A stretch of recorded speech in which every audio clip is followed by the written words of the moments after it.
آخر نہ آخر میں کوئی نہ کوئی بیل ریجیکٹ ہوگی اور جیل میں چلا جاؤں گا. تو یہ کوشش صرف وہ ہو رہی ہے, اور یہ اب سے نہیں, 14 مہینے سے کوشش کر رہے ہیں کہ کسی طرح پی ٹی آئی اور عمران خان کو ختم کریں, کیونکہ ہم نے اس کو گرایا, اب یہ واپس نہ آئے. خان صاحب یہ بتائیں کہ یہ سارا کچھ ایک ہی اینڈ سے ہو رہا ہے, اور وہ ہے ملٹری اسٹیبلشمنٹ, ملٹری لیڈرشپ کی طرف سے, کیونکہ ٹی وی اونرز کو اور نیوز مینیجرز کو بلا کے ملٹری آفیشلز نے یہ کہا کہ عمران خان کا نام نہیں لینا. میں آپ کے ساتھ ایک خبر جو میری انفارمیشن ہے وہ یہ ہے کہ army chief general Asim Munir صاحب کو یہ یقین دلا دیا گیا ہے کہ اگر عمران خان صاحب آئے واپس اور پاکستان تحریک انصاف اقتدار میں آئی تو عاصم منیر صاحب اپنا ٹینیور آپ پورا نہیں کر سکیں گے. اب آپ کے پاس آپشن ہے, یا تو ان کو آنے دیں یا پھر آپ کنٹینیو کریں. تو یہ جو ایک بنیاد بیج بویا گیا ہے, اس کو کیسے آپ ختم کر سکتے ہیں؟ کیونکہ اس سینڈ پہ کل علیم خان صاحب نے بھی یہی کہا انٹرویو میں, اور اس سے پہلے شہباز شریف صاحب بھی یہ کہہ چکے ہیں, خواجہ صاحب بھی یہ کہہ چکے ہیں, کیونکہ آپ کے جنرل عاصم منیر صاحب سے ذاتی تعلقات کشیدہ ہو گئے تھے. کوئی فائل آئی تھی, آپ نے جنرل عاصم منیر کو جب BDIS تھے تو آپ نے کہا کہ یہ آپ اپنی ڈومین میں رہیں, آپ اپنی حدود سے باہر نکل رہے ہیں. یہ ساری کانسپریسی پیچھے چل رہی ہے, اور اب یا آپ کا اقتدار میں آئیں گے یا پھر جنرل عاصم منیر صاحب کنٹینیو کریں گے. دیکھیے صابر, سب سے پہلے تو ایک چیز کلیئر ہو جائے کہ پاکستان کو ایک مضبوط فوج کی ضرورت ہے. میری طرح کے لوگ جنہوں نے ملک سے باہر کوئی جائیدادیں نہیں بنائی, بلکہ جو بھی باہر بنائی تھی سب کچھ بیچ کے اپنے ملک میں لے آئے ہوں, تو میں تو ہمیشہ کبھی بھی میں نے سوچا ہی نہیں کہ پاکستان کے علاوہ میرا کوئی گھر ہے. اور میں نے یہ بھی, کیونکہ میں پہلا پاکستان کی جنریشن ہوں جو آزاد ملک میں پیدا ہوا تھا, ہمارے سارے ماں باپ بڑے غلام ہندوستان میں پیدا ہوئے, تو میں یہ سوچ ہی نہیں سکتا کہ میں کسی کی غلامی تسلیم کروں. تو اگر آپ کے پاس ایک کمزور ڈیفنس ہوگا, فوج آپ کی کمزور ہو جائے, تو جو ہمارا یہ ہمسایہ ہے اور جو یہ BJP RSS کا جو فلسفہ ہے وہ تو پاکستان کو وجود ہی ختم کرنا چاہتا. تو ہماری تو کوشش, اور میں جب اقتدار میں بھی تھا تو ہمیشہ کوشش کرتا رہا کہ ہمارا ڈیفنس کمپرومائز نہ ہو, تو ہمیں مضبوط فوج کی ضرورت. تو پہلے تو میں یہ کلیئر کر دوں کہ جب بھی کوئی کسی فوج کے کسی آدمی کی تنقید کرتا ہے تو ایک دم اس کو ایک دم کر دیتے جی وہ ملک کے شہدا کے خلاف ہے, وہ ملک کی ڈیفنس کے خلاف ہے, وہ غدار ہے اس ملک کا. میں آج کہہ رہا ہوں کہ جو آج ان کی کالی بھیڑوں جو بیٹھی ہوئی ہیں اس فوج میں, ان کی تنقید نہیں کرتا, وہ ظلم کر رہا ہے اس ملک کے ساتھ, وہ فوج کے ساتھ ظلم کر رہا ہے. اگر میں شوکت خانم کے اندر مجھے یہ پتا چلے کہ میرے کوئی ڈاکٹرز وہاں بیٹھ کے غلط کام کر رہے ہیں, اور میں کہوں کہ نہیں جی, میں اگر ان کو کہوں گا کہ ان کی نشاندہی کروں گا تو میں شوکت خانم کو نقصان پہنچا دوں گا. میں شوکت خانم کو تب نقصان پہنچاؤں گا اگر میں ان کی نشاندہی نہ کروں, ان کا احتساب نہ کروں. یہاں ایک عجیب ماحول بن گیا ہے کہ غداری کے اوپر میرے اوپر کیس کر دیا. بھئی مجھے پتا ہے جس آدمی نے میرے اوپر گولیاں چلوائی ہیں, جو قتل کروانے کی کوشش کی ہے, میرے پاس مجھے بس انویسٹیگیشن شروع کرے اور میں ثابت کروں گا وہ اس کے پیچھے تھا. اور یہ دو علاوہ شہباز شریف اور یہ رانا ثناء اللہ, یہ بھی اس کے ہم ان سب کو پتا تھا پلان کا مجھے قتل کرنے. اب بجائے اس کی انویسٹیگیشن کرنے کی میرے اوپر غداری لگا دی کہ جی آپ اس پر, یعنی کبھی دنیا میں ایسی چیز سنی ہے؟ میں نے اکیلے نہیں اس کا نام لیا, اس نے لیا, ارشد شریف کی والدہ نے, اس کی بیوی نے, اعظم سواتی نے کہا مجھے تشدد کے اندر وہ ہے, شہباز گل نے اس کا بتایا کہ تشدد جب ہوا ہے تو اوپر سے یہ, جب سے یہ آیا یہی شروع ہوئی ہے چیزیں.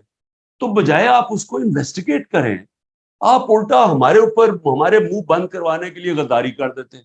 یہ ملک سے کا نقصان کیا جا رہا ہے. دوسری چیز, میری جنرل عاصم منیر سے کیا لڑائی؟ ہاں ٹھیک ہے, میں پرائم منسٹر تھا, میں سمجھتا تھا کہ اگر میں نہیں کام کر سکا تو نہیں کر سکا, لیکن یہ میری اور عاصم منیر کی بات نہیں ہے, یہ پاکستان کی بات ہے. اگر عمران خان کو صرف اس لیے باہر رکھا جا رہا ہے کہ جی وہ کیونکہ اس نے ایک دفعہ ریزائن کروایا تھا, اس کے لیے اب آگے بھی اس کو باہر رکھو, اور اس لیے کہ اس نے ان کو کوئی پوزیشن چلی جائے گی عاصم منیر کی, یہ تو پروپیگنڈا ہو رہا ہے. مجھے جب پتا بھی تھا کہ جنرل باجوہ شروع ہو گئے تھے مجھے میرے خلاف سازش کرنے, میں نے اس کو نہ میں کر دیتا ڈی نوٹیفائی, لیکن میں اداروں میں انٹرفیئر نہیں کرتا تھا, نہ میں نے فوج میں انٹرفیئر کیا, نہ میں نے پولیس میں کیا, نہ میں نے نیب میں کیا, نہ میں نے عدلیہ سے کیا, کیونکہ جب تک آپ ادارے اپنے دائرے میں رہ کے کام نہیں کرتے, وہ جب آپ کے ادارے ختم ہوتے ہیں ملک ختم ہو جاتا ہے.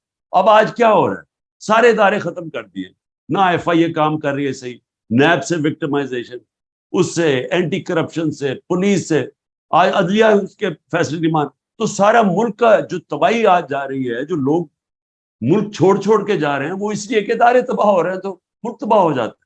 تو میں یہ واضح کر دوں کہ میری کبھی کوئی اس طرح کی سوچ نہیں تھی, نہ میں, اس لیے تو میں نے کوشش کی کہ میں بات کروں جنرل عاصم سے. کوشش کیوں کی؟ کیونکہ مجھے تو ملک کی فکر پڑی ہوئی ہے اس وقت.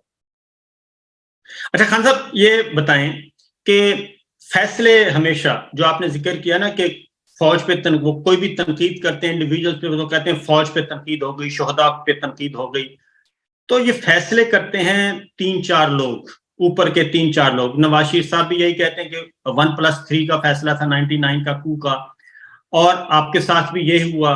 پھر پاناما جب ہوا تب بھی نواز شریف صاحب نے یہی کہا. تو اوپر کے جو 3-4 لوگ فیصلہ کرتے ہیں اور نیچے کسی کو پتہ بھی نہیں ہوتا. اب باجوہ صاحب نے آپ کو ہٹانے کا جو فیصلہ کیا وہ ڈرائنگ روم میں بیٹھ کے کیا, اس کی کنٹینیوٹی ابھی تک چل رہی ہے, بلکہ ورسٹ کنڈیشن آ گئی ہے. ہونا تو یہ چاہیے تھا کہ نومبر 29 باجوہ صاحب جب چلے گئے تھے تو نئے آرمی چیف آتے اور سچویشن کو سنبھالتے, بلکہ اس سے بھی زیادہ جو ہے ورسٹ کنڈیشن ہو گئی ہے انسانی حقوق کے حوالے سے, پولیٹیکل وکٹمائزیشن کے حوالے سے. اس کی کیا وجہ سمجھتے ہیں کہ یہ کنٹینیوٹی کیوں ہے آپ کے سلسلے میں؟ دیکھیں جنرل, میں بھی یہ سوچ رہا تھا کہ جب جنرل باجوہ جائیں گے, کیونکہ جنرل باجوہ نے تو ہٹایا تھا, تو وہ تو ڈرا ہوا تھا کہ میں واپس آ گیا تو جنرل باجوہ کے اوپر شاید میں کاروائی نہ کر دوں, تو وہ تو سمجھ آ رہی تھی اس کے ڈرنے کی. تو اس نے بڑا نقصان پہنچایا جنرل باجوہ نے اپنے آپ کو اور ساری اپنی ذات کے لیے. ایکسٹینشن اس نے ہٹایا ابھی شہباز شریف کے ساتھ مل کے اپنی ایکسٹینشن کے لیے, اور یہ بھی جو اس نے کیا, جب پتہ چل گیا کہ پبلک کھڑی ہو گئی ہے, پبلک نہیں چوروں کو تسلیم کر رہی, بڑے بڑے جلسے ہو رہے ہیں, بائی الیکشن ہم جیت رہے ہیں, تو اس نے پھر بجائے ریورس کرنے کے اپنی ذات کی خاطر اس نے ملک کو نقصان پہنچانا شروع کر دیا. وہی لے کے آیا فیصل نصیر کو. اب جب سے فیصل نصیر آیا اس نے شروع کر دیا یہ جیسے کہ ہم کوئی دہشت گرد ہیں یا ہم کوئی کاؤنٹر ٹیررزم کا وہ ایکسپرٹ تھا جس طرح ہم دہشت, تو اس نے بڑا نقصان پہنچایا. جو اپنے ادارے کو نقصان پہنچے وہ کسی دشمن نے نہیں پہنچایا, وہ کوئی پی ٹی آئی نے نہیں پہنچایا, وہ جنرل باجوہ نے پہنچایا ان چوروں کو لا کے. اور وہ لوگوں کو پہلے یہی اسٹیبلشمنٹ ثابت کر رہی کہ چور ہیں, ان کو لا کے اوپر بٹھا دیا, تو اس کا ریاکشن آیا. اور اس کے بعد جو فیصل نصیر کی حرکتیں ہوئی, جو سوشل میڈیا کے لوگوں کو, یہ جو جرنلسٹ کو, جو شہباز گل کو پہلے ٹارچر, پھر اس کے بعد اعظم سواتی سے جو کیا, تو اس کے بعد یہ جو کہ جی ہم ان کو سیدھا کر دیں گے. اب وہ جو نقصان پہنچایا, میں امید رکھا تھا کہ جنرل عاصم منیر آ کے چینج کریں گے پالیسی, ہم سب سمجھ رہے ہیں, لیکن میرے خیال میں ان کا بہت بڑا انفلوئنس ہے نیچے سے, ان کے کئی لوگ ان کو انفلوئنس کرتے ہیں. اور مجھے افسوس سے کہنا پڑتا ہے کہ پاکستان تو آج ایک تباہی کے کنارے پہ کھڑا کر کے رکھ دی, کیونکہ ابھی تو امید ہی نہیں نظر آ رہی. اب تو یہ ہے کہ الیکشن آئیں گے تو یہ سارا جو پلان بن رہا ہے وہ تو یہی بن رہا ہے نا کہ تحریک انصاف کو ختم کر کے ان کو انہی کی بندر بانٹ کروا دو ملک کی, جنہوں نے 30 سال سے ملک کا بیڑا گرک کر رہے ہیں, جن کے ہوتے ہوئے بنگلہ دیش بھی آگے نکل گیا اور ہندوستان بھی آگے نکل گیا 90 کی دہائی میں. نہیں تو پاکستان تو 80 کی دہائی تک سب سے آگے تھا, تو ان کے ہوتے ہوئے تو تباہی ہوئی ہے. تو اب ایک اور چیز میں ذاتی طور پہ بھی میرے علم میں ہے, اگر آپ چاہیں تو شیئر کریں. جنرل عاصم منیر کے آرمی چیف بننے سے پہلے جب تنازع ہو گیا کہ پتہ نہیں آپ اس کو اپوز کریں گے, آپ کے ساتھ بھی کامن فرینڈز نے رابطہ کیا کہ عاصم منیر صاحب اگر آرمی چیف بنتے ہیں تو آپ اپوز نہیں کریں گے, تو آپ نے بھی اس کو ویلکم کیا اور کامن فرینڈز نے آپ کو بھی قائل کیا, اور کچھ کو میں جانتا ہوں. تو جیسے ہی یہ کام ہو گیا اس کے بعد وہ کامن فرینڈز کہیں غائب ہو گئے یا کدھر چلے گئے؟ کیونکہ آپ نے ویلکم کیا آرمی چیف کو. دیکھیں جی، میں تو کسی کو جانتا ہی نہیں تھا. میں تو جب یہ پہلے تو چیز پرائم منسٹر بناتا ہے آرمی چیف کو، تو کانسٹیٹیوشنلی تو اس کا رائٹ تھا. دوسری چیز کہ میں تو کسی کو نہیں جانتا تھا. میں نے تو بار بار سٹیٹمنٹس دیے کہ جو بھی میرٹ کے اوپر آتا ہے ہم اس کو ہم مانیں گے، ہم کوئی انٹرفیئر نہیں کریں گے. میں نے تو پہلے آرمی چیف بننے سے پہلے میری سٹیٹمنٹ ساری سن رہے ہیں. اور جب عاصم منیر آئے تو میں نے ان کو میسج پہنچائی. میں نے کہا دیکھو مجھے یہ پتا چلا ہے کہ لنڈن پلان بنا ہوا اور نواز شریف نے آپ سے یہ گارنٹی لیا کہ آپ نے پی ٹی آئی کو ختم کرنا ہے اور مجھے. تو میں نے کہا مجھے یہ میسج ملی ہے، یہ ان کے بننے سے پہلے میں نے وہی جو کامن فرینڈ کی بات کرے اسے میسج پہنچائی. اس نے آگے سے کہا، انہوں نے کہا بالکل فکر نہ کرو، کوئی ایسی چیز نہیں ہو. بہرحال ہم نے تو ویسے بھی روکنا نہیں تھا. تو ڈاکٹر ابری مجھے یہاں ملنے آئے اور ہم نے فیصلہ کیا. ہم نے کہا ٹھیک ہے، ہم اپوز نہیں کریں گے. لیکن مجھے افسوس سے کہنا پڑتا ہے کہ جو اس کے بعد ہوا وہ چھوڑیں کہ عمران خان سے کیا ہوا. میرے گھر پہ یہ جو اٹیک ہوئے اور یہ جو سب کچھ، مجھے دوسری طرف میرے اوپر قتل کا کوشش کی گئی، ایک اور پھر کوشش پلان بنا ہوا تھا. وہ چھوڑے، میں ملک کی بات کر رہا ہوں کہ آج صرف ملک دیکھنے کدھر کھڑا. مجھے صرف یہ بتا دیں کہ یہ ہو سکتا ہے کہ ایک ملک جو 6% کے اوپر 6.1% کے اوپر گرو کر رہا ہو، ورلڈ بینک تعریف کر رہا ہو، وہ IMF تعریف کر رہا ہو کہ پاکستان میں سسٹینیبل گروتھ ہو رہی ہے، معاشی طور پہ آگے جا رہا ہو، اور ایک دم 1 سال کے اندر آج ملک گھٹنوں پہ ہے، بے روزگاری بڑھ گئی ہے. انہوں نے $3 ارب لیا ہے IMF سے اور بڑا خوش ہو رہے ہیں. تو $7 ارب کی ڈالروں کی کمی ہو چکی ہے 1 سال میں. یعنی جو ہم ایکسپورٹس پہ جو نقصان کم، ایکسپورٹس کم ہوئی ہیں اور جو ریمیٹنسز کم ہوئی ہیں، وہ $7 ارب کم ہوا ہے ہمارے دور سے. تو $7 ارب کم ہو کے $3 ارب کا قرضہ لے لیا. یعنی آپ کی دولت سکڑتی جا رہی ہے، آپ کی آمدنی سکڑتی جا رہی ہے اور قرضے بڑھتے جا رہے ہیں اور خوشیاں منا رہے ہیں سارے. تو یہ جو ملک کا حال کیا ہے، کوئی تو اس کا ذمہ دار ہوگا. اور میڈیا کو کنٹرول کر لیا، وہی میڈیا جو شور مچایا کرتا تھا کہ جتنی مہنگائی ہوگی. آج 38% مہنگائی ہے پاکستان میں، ہماری 12%، 12.2 یا 3 پہ. سارا میڈیا شور مچایا ہوا تھا کہ تباہ ہو گیا ملک. آج چپ کر کے میڈیا بیٹھا، کنٹرول میں آ گیا. آج کوئی بات نہیں کر رہا کہ بے روزگاری کتنی ہے. آج کوئی نہیں بات کر رہا کہ عام آدمی، تنخواہ دار آدمی کا کیا حالات ہے، بجلی کے بل کدھر چلے گئے ہیں، لوڈ شیڈنگ کتنی ہو گئی ہے. یہ سارا میڈیا چپ کر کے بیٹھا ہوا ہے. اچھا خان صاحب، یہ بتائیں کہ میڈیا تو خاموش ہے، وہ تو بہت بڑے بڑے نامور لوگ جو ہیں وہ بھی خاموش ہو گئے ہیں. اگر آپ کے ساتھ پلان یہ ہے، جو ہمارے پاس انفارمیشن ہے، کہ جیسے ہی جسٹس قاضی فائز صاحب آئیں گے، وہ چیف جسٹس آف پاکستان بن جائیں گے، اس کے بعد الیکشن کی ڈیٹ اناؤنس ہو اور الیکشن شیڈول بھی ان کے آنے کے بعد آئے، تاکہ نواز شریف صاحب کی سزائیں، بقول ان کے، یہ PMLN کی ہے کہ نواز شریف صاحب کی سزائیں ختم ہو جائیں گی، ان کی سزائیں ختم ہو کے وہ کوالیفائی کر لیں گے اور آپ کو ڈسکوالیفائی کر دیا جائے گا. اور اس کے لیے جو ماحول بنایا گیا ہے جسٹس قاضی فائز صاحب کے لیے کہ آپ نے ان کے خلاف ریفرنس فائل کیا. آپ اگر پوری بات بتا دیں، کیونکہ مجھے تو پتا ہے لیکن میں چاہتا ہوں آپ پوری بات بتا دیں کہ جسٹس قاضی فائز صاحب کو کے خلاف جب ریفرنس آیا تھا وہ کہاں سے آیا تھا اور وہ کس نے تیار کیا تھا، یہ مجھے بتا دیں، کیونکہ اس وقت DGISI جو تھے وہ کوئی اور تھے. دیکھیں، پہلے تو کیا ہوگا آگے وہ تو اللہ ہی بہتر جانتا ہے. میرا تو فیصلہ یہ ہے کہ میں جب تک زندہ ہوں تو میں تو اپنی مشن کے ساتھ کھڑا ہوں، انصاف کی تحریک کے ساتھ، کہ جب تک اس ملک کو انصاف نہیں ہوتا ویسے ہی ملک کا کوئی مستقبل نہیں. یعنی اگر آپ صرف اکانومی دیکھ لیں نا، تو جب تک اس ملک کے اندر قانون کی حکمرانی نہیں آتی، یا ملک ہمارا ملک صرف کتنی دیر آپ قرضے کس سے اور قرضے لیں گے، قرضے تو بڑھتے جا رہے ہیں. اب یہ جو قرضہ لیا یہ واپس بھی تو کرنا ہے نا اگلے سال، تو کدھر سے کرنا ہے؟ جب آپ کے پاس آمدنی سکڑتی جا رہی ہے تو قرضے کدھر سے واپس کرنی ہے؟ آمدنی تب بڑھے گی جب ملک میں سرمایہ کاری ہو.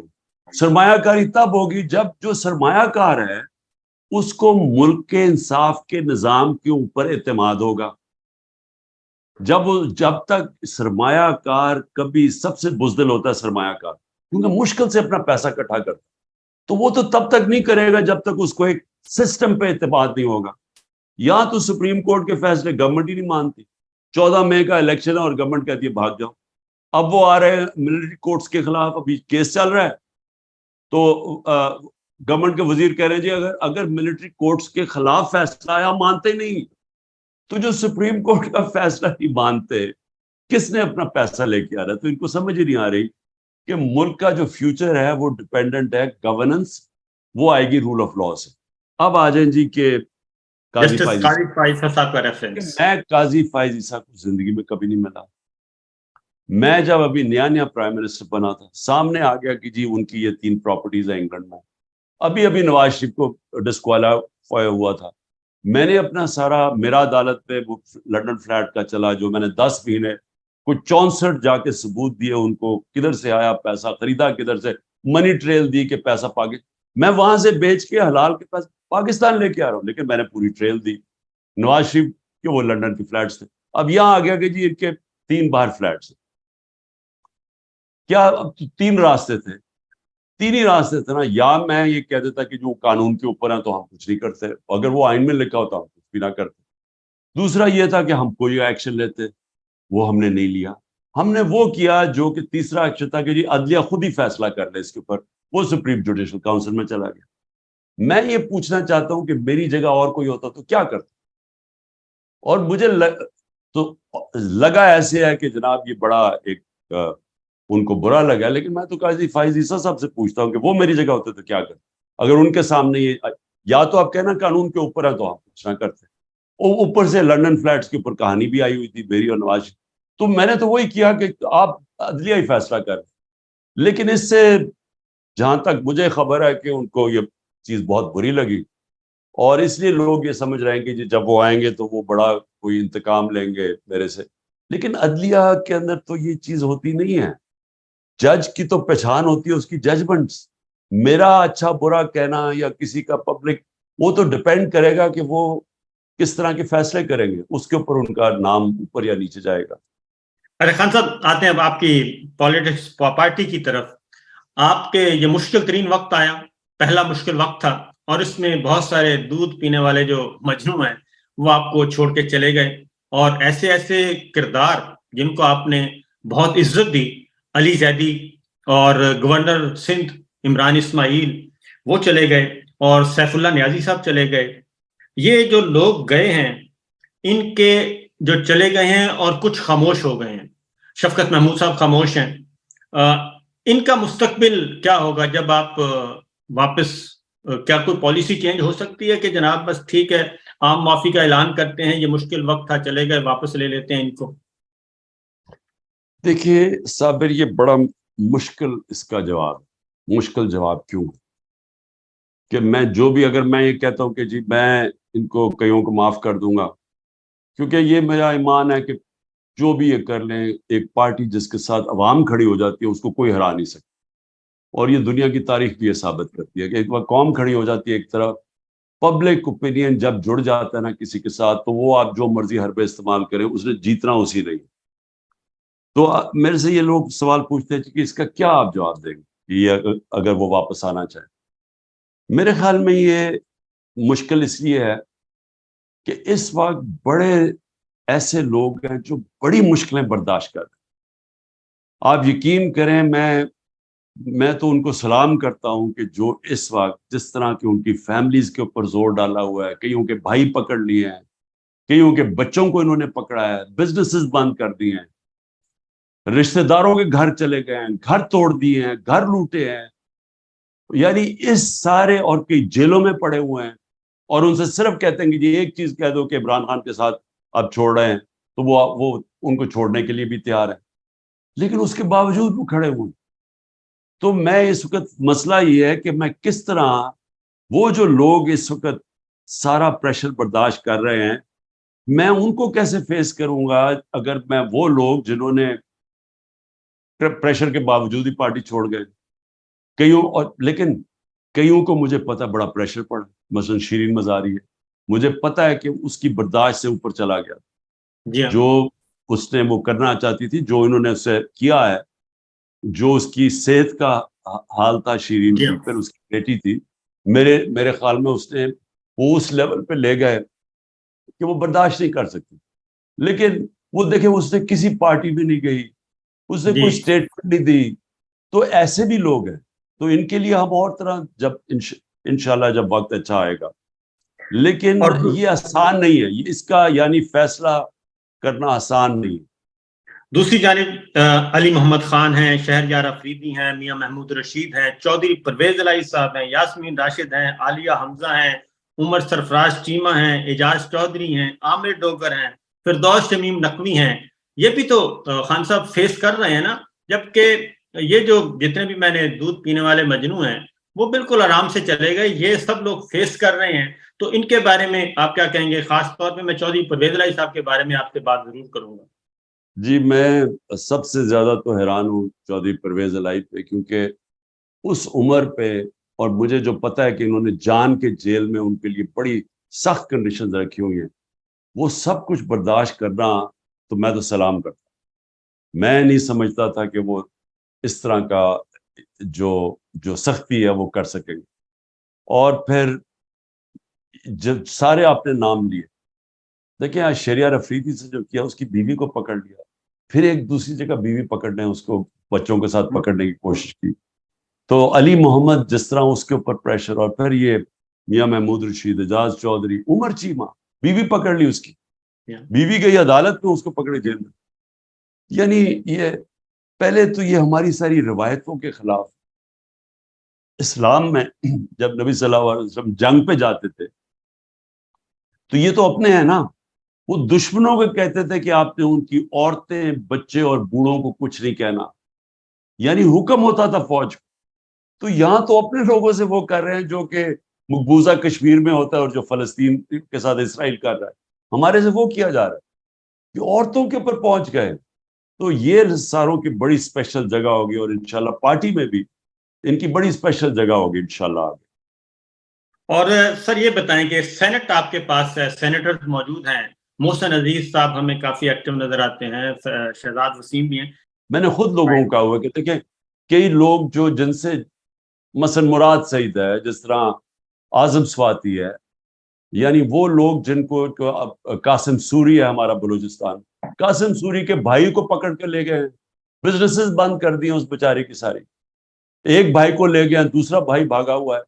تو یعنی وہ تین ہی بھائی تھے، اکٹھے رہتے تھے، تو ان کی والدہ اکیلی ہیں، یعنی ان کی جو بیوی ہیں. تو یہ ان ساروں کے اوپر انہوں نے یہ اس طرح کا تشدد کیا ہوا اور زور لگا رہے ہیں.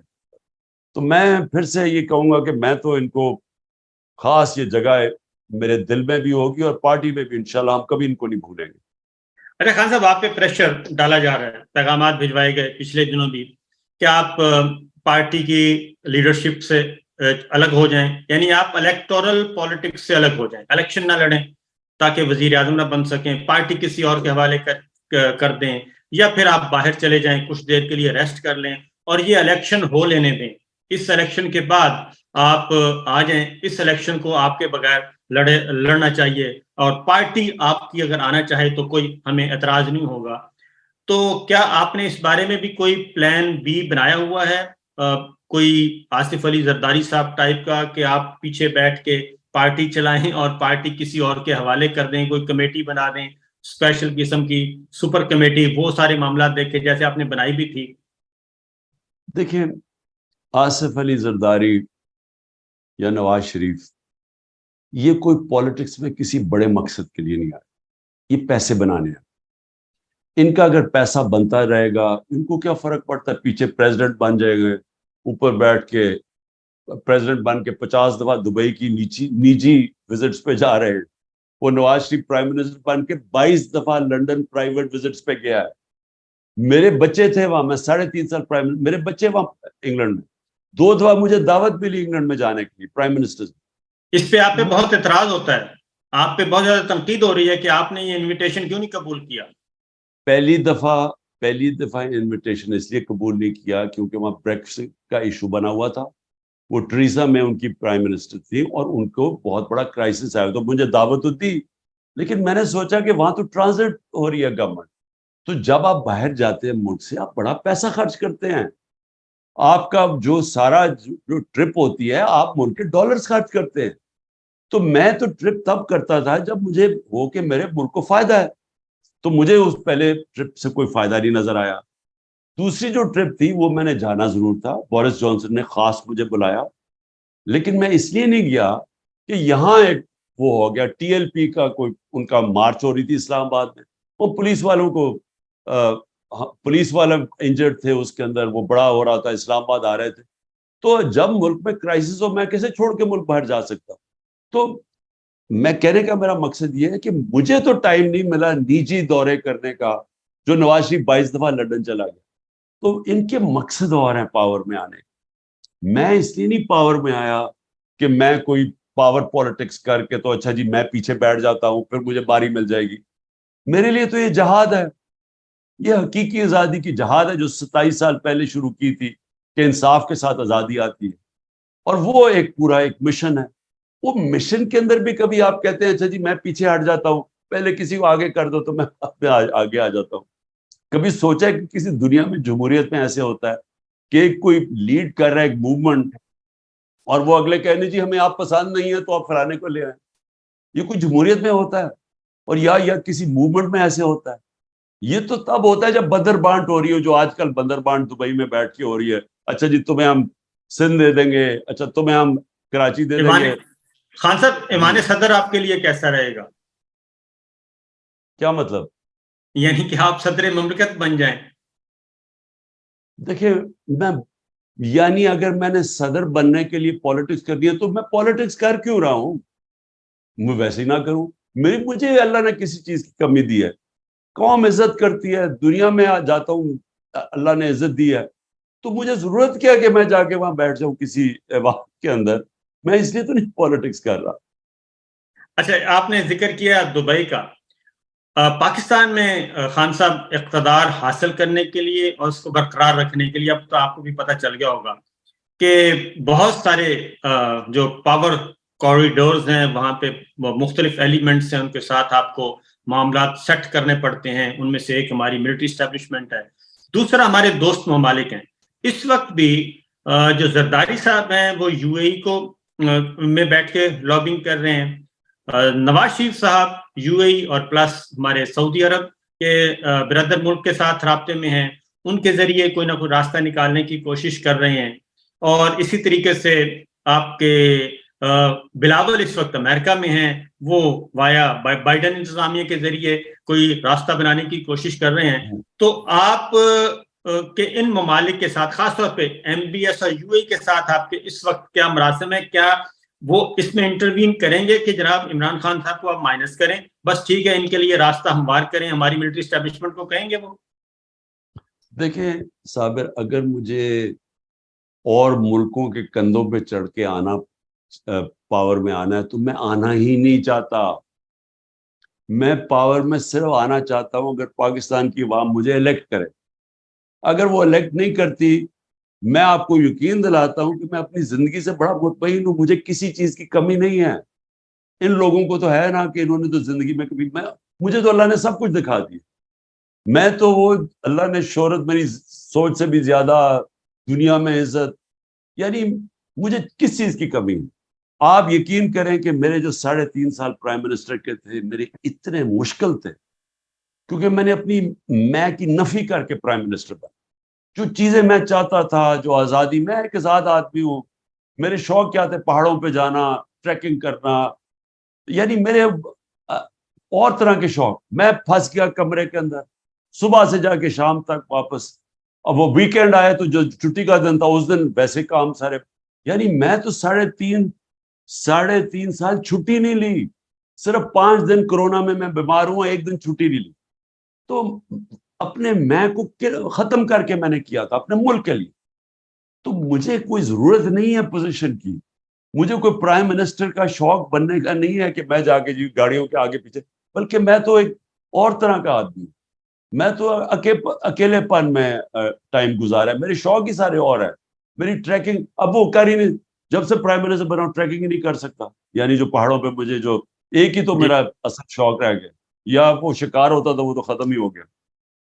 اچھا، چین کا میں آپ سے ایک سوال کروں گا، کیونکہ 5-7 مئی کو چین کے وزیر خارجہ پاکستان آتے ہیں اور بلاول بھٹو کے ساتھ کھڑے ہو کے کہتے ہیں کہ پاکستان کے اندر پولیٹیکل پلیئرز آپس میں بیٹھیں اور سیاسی استحکام لے کے آئیں اور تمام سٹیک ہولڈرز لے کے آئیں، کیونکہ چین کا کنسرن تھا. تو بجائے اس کے کہ استحکام لایا جاتا، اس کے بعد فوری طور پہ آپ کی گرفتاری ہو جاتی ہے اور آپ اس کے بعد پھر 9 مئی بھی ہو جاتا ہے. دیکھیں اس وقت کیا ہو رہا ہے، اسٹیبلشمنٹ اور یہ ساری پی ڈی ایم پارٹی یہ سب مل کے 1 پوائنٹ ایجنڈا پہ ہے، اور وہ ایجنڈا یہ ہے کہ عمران خان کو باہر رکھنا. اب عمران خان کو باہر رکھنے کا مطلب کہ ملک کی جو سب سے بڑی سیاسی جماعت ہے اس کو آپ نے باہر رکھنا، اور باہر کیسے رکھنا، اس کو ختم کریں. ختم کیسے کر رہے ہیں؟ یہ جو 9 مئی کا سارا ڈرامہ تھا، اب یہ جس وقت مجھے موقع میں کہتے ہیں نا جی ملٹری عدالتوں میں عمران خان کو ٹرائی کرو، میں صرف ایک چیز چاہتا ہوں، مجھے ملٹری عدالتوں میں میرا ٹیلی وائزڈ ہو جو میں باتیں کروں گا. میں کوئی وکیل نہیں چاہتا، میں اپنا خود ڈیفینس کروں. میں یہ ثابت کروں گا کہ سارا پری پلان تھا. یہ پلان ہی یہ تھا کہ 14 مہینے سے کرش کرنے کی کوشش کر رہے تھے وہ، انہوں نے وہ 9 مئی کو استعمال کر کے تو یہ جو 48 گھنٹے میں 10,000 لوگوں کو پکڑ لیا. تو پہلے سے پلان ہوگا تو پکڑا تھا نا. جس پارٹی نے کبھی کوئی توڑ پھوڑ نہیں کی، جب گولیاں لگی تو نہیں کی، تو ایک دم جب انہوں نے جلانا گھرانا شروع کر دیا تو یہ پری پلان تھا. کہنے کی میں یہ کوشش کر رہا ہوں کہ یہ جو لوگ اوپر بیٹھے ہوئے ہیں اسٹیبلشمنٹ، اور یہ اس وقت پاکستان کا نہیں سوچ رہا ہے. وہ جو چائنیز نے جو بات کہی تھی وہ ملک کا سوچ رہا تھا. کوئی بھی آدمی آج پاکستان کا سوچ رہا ہے وہ ایک ہی چیز کہے گا کہ پولیٹیکل سٹیبلٹی لے کے آؤ. پولیٹیکل سٹیبلٹی آئے گی صاف اور شفاف الیکشن سے. اگر آپ صاف اور شفاف الیکشن نہیں کروائیں گے، جو بھی یہ حربے استعمال کر رہے ہیں، جو بندر بانٹ کر رہے ہیں، یہ ملک کو تباہی کی طرف لے کے جا رہے ہیں. دیکھیں ملک کو چاہیے بڑی سخت ریفارمز. کوئی بھی ریفارم نہیں کر سکتا جب تک پبلک اس کے ساتھ نہ کھڑی ہو. جب آپ ایک پبلک مینڈیٹ لے کے آئیں گے پھر ہی آپ ریفارمز کر سکتے ہیں. یہ 14 مہینے میں نے ملک کا تو جو ملک سے کیا کوئی دشمن بھی نہ کرے، تو اب انہی کو کہیں گے کہ یہ پھر سے ریفارمز کریں گے. یہ کیسے کریں گے؟ اور کوئی اور یہ سمجھ رہے جی ٹیکنوکریٹک سیٹ اپ آگے کرے گا. آج تک کسی ٹیکنوکریٹک سیٹ اپ نے آگے کوئی ملک ٹھیک کیا؟ ملک ٹھیک مہاتر نے کیا، ملیشیا مہاتر نے بدلا. اس کے بعد جو سنگاپور تھا وہ لی کوان یو نے ایک پرائم منسٹر نے پبلک مینڈیٹ سے بدلا. جو بھی ملک بدلے جاتے ہیں وہ پبلک کی پاور ہوتی ہے، پھر پبلک ساتھ ہوتی ہے اصلاحات کے لیے، اور پھر ایک قوم بنتی ہے. یہ تو الٹا جا رہے ہیں. یہ تو ان لوگوں کے اوپر بٹھا رہے ہیں جن لوگوں نے ملک کو یہاں پہنچایا کہ بنگلہ دیش بھی آگے نکل گیا، اب وہ ملک ٹھیک کریں گے. شہید ارشد شریف اور عمران ریاض یہ بھی صرف اس وجہ سے زیر عتاب ہیں، اور باقی بھی جرنلسٹ ڈاکٹر معید ہیں، شاہین سے بھائی ہیں، وجاد سعید خان ہیں، میں خود ہوں. تو یہ خان صاحب اس پہ آپ کیا کہیں گے کہ میڈیا سارا کے سارا میڈیا آرام سے قبول کر لیا؟ انہوں نے 1-2 آفیسرز نے بلایا، ان کو کہا شٹ اپ، آج کے بعد اس سے آگے نہیں بڑھنا اور عمران خان کا نام نہیں لینا، اور انہوں نے کہا ٹھیک ہے. دیکھیں صاحب، یہ اور آخری میرا سوال، کیونکہ میرے لوگ انتظار کر رہے ہیں، سنو میری بات. دیکھو بدقسمتی سے میڈیا اونرز کے بزنس انٹرسٹ ہے، اور وہ بزنس انٹرسٹ اور میڈیا کو ساتھ ساتھ چلاتے ہیں. اب میں ایک نے پوری ایک چینل خرید لی ہے، اور اس کے پاس وہ جو اس کی بزنس ہے وہ 2 نمبر بزنس ہے، تو وہ چینل کو استعمال کرتے ہیں بلیک میل کرنے کے لیے. تو یہ یاد رکھیں کہ یہ جو سارا مجھے درس دیتے تھے آزادی رائے کے، اور ہم حالانکہ وہ کوشش کر رہے تھے کہ ریسپانسبل جرنلزم ہو، فیک نیوز کے اگینسٹ. میرے اگینسٹ ہر قسم کی نیوز، فیک نیوز نکلاتی تھی، منسٹرز کے اگینسٹ نکلاتی تھی جو مغرب میں ہیں، کہ آپ کی ذمہ داری بھی، آپ اگر کسی کو کسی کو اس کی ریپوٹیشن کو نقصان پہنچائیں گے, کسی کو ذلیل کریں گے, تو اس کے پاس ہونا چاہیے رائٹ کہ اپنے آپ کو ڈیفینڈ کرے, اور لائبل لاز ہیں. لیکن ہمارے اگینسٹ پوری کیمپین چلی کہ ہم نے پتہ نہیں کیا کیا کیا اور میڈیا کو بند کرنے کی کوشش کی. اب کیا ہوا؟ انہوں نے سیدھی طرح حکم کیا ہے میڈیا اونرز کو کہ تم اگر یہ لائن پہ نہیں چلو گے ہم تمہیں یہ کر دیں گے. اور ان میں سے کئی میڈیا اونرز نے بڑی کوشش کی اپنی آزادی رائے رکھنے کی, میں داد دیتا ہوں ان کو. لیکن کئی پہلے میں سلام کر کے تو جناب سیدھا جا کے وہ شروع ہو گیا, اور کئی پہلے ہی ان کے ساتھ تھے. تو ہوا کیا؟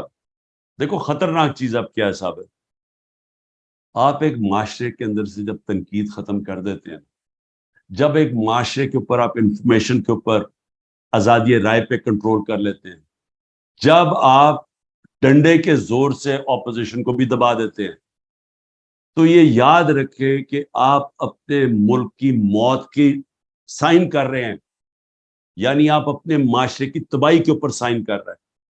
اور اگر آپ نے تاریخ دیکھنی ہے تو صرف زیادہ دور نہ جائیں, ایسٹ اور west Germany second world war کے بعد علیحدہ ہو گئے, ایک میں یہی حرکتیں جو آج ہو رہی ہیں پاکستان میں ایسٹ جرمنی میں شروع ہو گئی, ویسٹ جرمنی آزاد ہو گیا, آزادی رائے ڈیموکریسی آ گئی.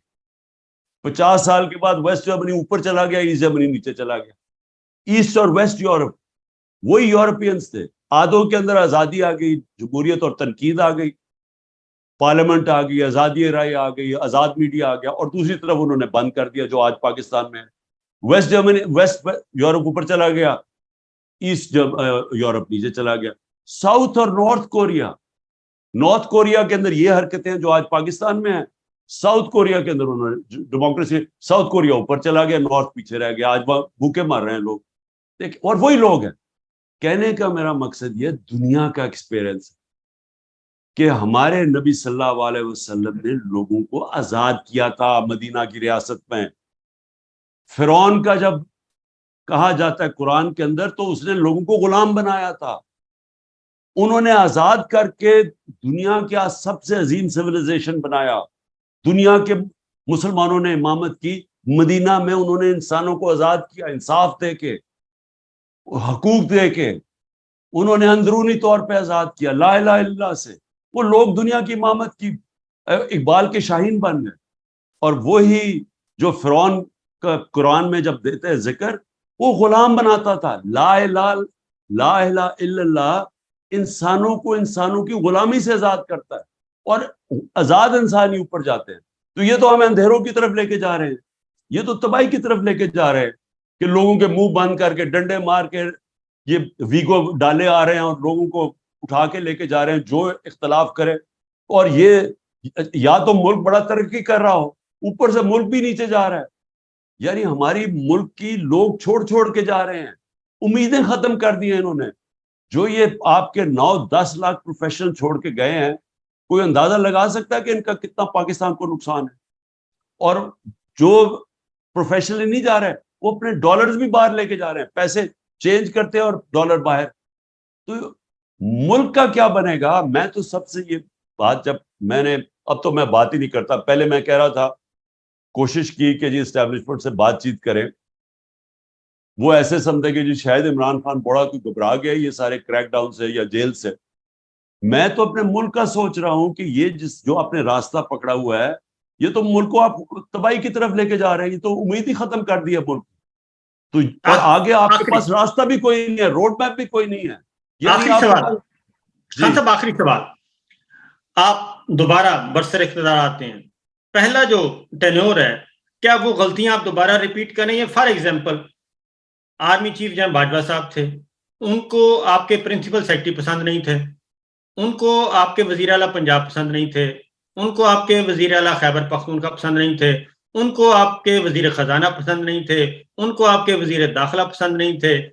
تو یہ سارا کچھ ہو رہا تھا, تو کیا آپ ایک تو یہ بتائیں لوگوں کو کہ آپ کے ساتھ کیا کچھ ہو رہا تھا, کہ آپ کس حد تک آزاد تھے اس وقت, پھر آپ کے ساتھ جو یہ چھوٹی جماعتیں ساتھ لگا دی گئیں, تو آنے والا وقت کیا آپ کمپرومائز کر کے آئیں گے اور دوبارہ سے وہی غلطیاں دہرائیں گے, یا پھر انڈیپینڈنٹلی آپ ہائیبریڈ رجیم نہیں بلکہ ایکچوئل جو ڈیموکریسی ہے وہ لے کے آئیں گے؟ دیکھیں جی, پہلے فیصلہ کر لیں کہ پاکستان کو اس دلدل میں سے نکالنا یا نہیں نکالنا, یا ہم نے یہی بندر بانٹ کر دی. یہ بندر بانٹ ہی کر رہے ہیں نا آپ, یہ جو اب دبئی میں ہو رہے ہیں بندر بانٹ ہو رہی ہے کہ آپ کو یہ ہوگا یہ شیئر آپ کا, یہ شیئر آپ کا, اور کیا ہو رہا ہے؟ بندر بانٹ کرنا ملک کا کوئی مستقبل نہیں. اس ملک کی اصلاحات کر رہی ہیں, بڑے فیصلے کر رہے ہیں, وہ پبلک مینڈیٹ سے ہوں گے, اور وہ تب ہوں گے جب کہ ایک کلیئر فیصلہ ہو کہ کیا ملک میں آپ نے قانون کی حکمرانی قائم کرنی ہے یا نہیں کرنی, یا آپ نے ایک لوگوں کو کہہ دینا ہے کہ جی آپ ملک میں قانون سے اوپر ہیں, آپ جو مرضی کریں, چوری کریں تو آپ کو NRO مل جائے گا, آپ جو مرضی رات کو لوگوں کے گھروں کے توڑ کے اندر گھس جائیں, لیکن کیونکہ آپ طاقتور ہیں آپ ایکس پرائم منسٹر کو بھی قتل کرنے کی کوشش کریں تو آپ کے FIR نہیں کٹے گی. اگر تو یہ ملک چلانا ہے, آج میرے سے صابر سن لو, ملک کا کوئی مستقبل نہیں رہا. یہ ملک بڑی تیزی سے ہی ہمیں نیچے لے کے جا رہے ہیں, اور مجھے افسوس سے کہنا پڑتا ہے جس تیزی سے ہندوستان اوپر جا رہا ہے, خطرہ یہ ہے کہ وہ ملک تیزی سے اوپر جا رہا ہے جو ابھی امریکہ سے ڈیل کر کے آیا ہے, وہ نریندر مودی, جب اس نے تکبر میں کہا کہ جی پاکستان کو تو بھول ہی جاؤ, اپنے ہی بوجھ میں مرنے والا ہے. تو وہ ٹھیک کہہ رہا ہے کہ اگر ہم نے اسی طرح چلتے رہے ہم گئے. دوسری طرف یہ کہ دیکھیں پرائم منسٹر جس کو آپ ذمہ داری دیتے ہیں, جو پبلک سے مینڈیٹ لے کے آتا ہے, اتھارٹی اس کی ہوتی ہے. جنرل باجوہ کون ہوتا ہے کہنے والا کہ جی مجھے تمہارا پرنسپل سیکرٹری نہیں فلانا نہیں پسند تو CM نہیں پسند, بھی مینڈیٹ تو میں لے کے آؤں, مجھے لوگوں نے جج کرنا ہے بعد میں کہ الیکشن میں کہ انہوں نے فیصلہ کرنا ہے کہ میں نے ٹھیک, میرے ملک ٹھیک چلایا یا نہیں. تو جنرل باجوہ اگر اتنے بڑے جینیس تھے تو وہ جو یہ لے کے آئے ہیں 14 مہینے کا یہ جو سیٹ اپ ہے, جنہوں نے ملک کا بیڑا غرق کر کے رکھ دیا ہے, تو وہ مجھے ذرا سمجھائے نا کہ یہ اسحاق ڈار کو سمجھتا تھا بہت بریلینٹ ہے, اور یہ شہباز شریف کو. تو یہی سلیکشن ہوئی نا اس کی کہ وہاں اس گورنمنٹ کو جو 6.21 سے 4% پہ جو گرو کر رہی تھی اس کو ہٹا کے تو ان کو لے کے سارا کچھ ہی ملک کا ایک چیز بتائے کہ انہوں نے بہتر کی ہو. تو اس کا مطلب کہ وہ جو اپنے آپ کو سمجھتا تھا کہ میں سارا, کیونکہ پاور اتنی زیادہ تھی, وہ تکبر میں سمجھتا تھا سب کچھ جانتا ہے. بھئی آخر میں یہ سمجھائے کہ اکانومی پاکستان کی جو ہماری دور میں تھی, کرونا میں کس نے کرونا میں نکالا ہے؟ یہ تو سارے مجھے کہہ رہے تھے ملک کو لاک ڈاؤن کر دو. جنرل باجوہ کا 2 دفعہ ٹیلی فون آیا کہ جی وہ دیکھیں ساری دنیا میں لاک ڈاؤن کیا ہوا ہے, آپ کے اوپر بڑے برا وقت آئے گا اگر یہ پھیل گئی. میں نے فیصلہ کیا تھا روکنے کا کہ میں نہیں کرتا لاک ڈاؤن, غریب مر جائے گا. تو میری ذمہ داری تھی نا. تو اللہ کا کرم ہے کہ دنیا نے ہمیں کہا کہ وہ ملک ہے جس نے سب سے بہترین. امریکہ کا جو فائنینشیل ایڈوائزر تھا ٹرمپ کا, اس نے کہا پاکستان کو اگر ہم فالو کرتے ہیں تو ہم 10 خرب ڈالر بچا سکتے ہیں اپنے ملک کے, جو ہماری پالیسیز تھی. تو پوائنٹ یہ ہے کہ جس کی ذمہ داری ہے, میں کچھ اور کہہ رہا ہوں صابر, ذمہ داری میری ہے, اتھارٹی وہ مجھے کہہ رہا ہے کہ جی وہ اس کو چینج کر دو اور علیم خان کو لے آؤ. میں اس کو سمجھاتا رہا, میں نے کہا مجھے LDA نے پریزنٹیشن دی ہے کہ 200 ارب روپے کی زمین اس نے اس کے اوپر قبضہ کیا ہوا, اس نے فارسٹ کی زمین, LDA نے پریزنٹیشن دی ہے, میں پہنچا رہا ہوں اسے. وہ کہتا نہیں جی اس کو لے آؤ, اس کے لیے کرپشن کوئی بری چیز ہی نہیں تھی. تو دیکھیں یہ غلط ہے کہ آپ یہ چاہیں کہ آپ اگر یہ چاہتے ہیں کہ میں نے ایسا کمپرومائز کر کے آنا ہے کہ ہم صرف میں پرائم منسٹر بن جاؤں تو باقی سب کچھ ٹھیک ہے, میں وہ پرائم منسٹر بننا ہی نہیں چاہتا. اور لاسٹلی ٹائم ختم ہو رہا ہے کہ فورن پالیسی پہ بھی خان صاحب یہی ایشو ہے, فورن پالیسی بھی پرائم منسٹر نہیں ڈیل کرتے.